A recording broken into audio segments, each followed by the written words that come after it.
Codería hagengue आवचियो लेके codería hagenगे singing Bai Yadav राजा। हमरा दीदी तोरा भैया के छौ शादी लेके आई है तू बंड बराती। हमरा दीदी तोरा भैया के छौ शादी लेके आई है तू बंड बराती।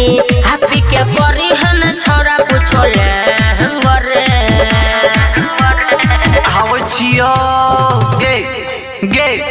गे छोड़ी सुन आवचियो लेके codería hagenगे हाँ तो थुथना थुरा बजे रे।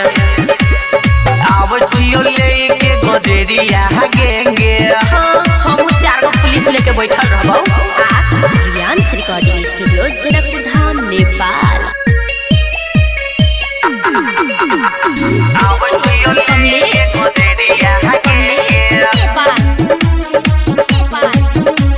जाने छियो छोरा तू तो छही बरल फुआ आइब के बराती में न करियो कोनो लफारा। ठीक से रही है करियो कोनो लफारा। साथ में डीजे पोनच बैसो बॉडी और पी के हमए बोगे बंकोर बियर ए न बाज के न कर माथा है गरे आवचियो गे छोड़ी सुन आवचियो लेके codería hagenगे आवचियो लेके codería hagenगे बच कर नहीं जेबे। रियांस रिकॉर्डिंग स्टूडियो जनकपुर धाम नेपाल। आवचियो लेके codería hagenगे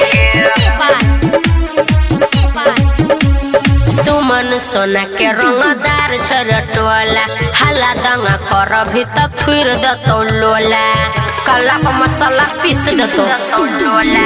ये करो से कनियो नहीं छै हमरा डर के कुछो नहीं बिगाड़ पैतो कोई हमर के यादव राजा भैया तोरा दतो टांग रे टांग के हाथ में दतो आवचियो तो यान रे गे छोड़ी सुन आवचियो लेके codería hagenगे कि हम डरा गेलो रे। आवचियो लेके codería hagenगे